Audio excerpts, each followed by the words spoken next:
истихфар кылайлы. Пайгамбар айткан, ким истихфарды бекем кармаса, 3 пайдасын айтты, истихфардын пайдасын. Унутпайлы тугандар. Ушуну үйгө алып барайлы. Атабызга айтайлы, апабызга айтайлы, аялыбызга айтайлы, бала чакага айтайлы. Айтып эле койбостон, өзүбүз дагы аткарайлы, аларды дагы аткартайлы. Пайгамбарыбыз айтат, ким истихфарды бекем кармаса, Алла Таала мага бардык тосулуп калган, жабылып калган жолдорун бардыгын ачып салат дейт. Аз айтып атпаймынбы мына? Ушу мен баламдын жолу жабылып калды. Бир дем салып бересизби? Жол ачылып кетсин. Багы жабылып калды. Дем салып бересизби? Багы ачылып кетсин. Же бир кайсыл жерге барып кой союп келейли, эмне кылайлы деп. Токто, истихфарды карма.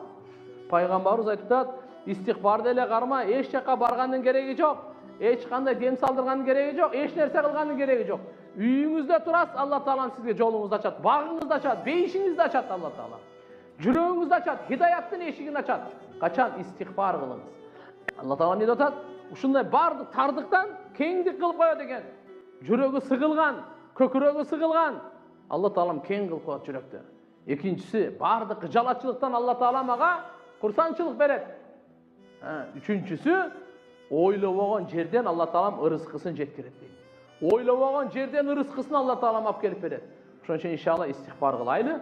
Астагфируллаха ва атубу илейх. Эң кыска, эрте менен жүздө, кечинде жүздө, андан көп болсо дагы жакшы.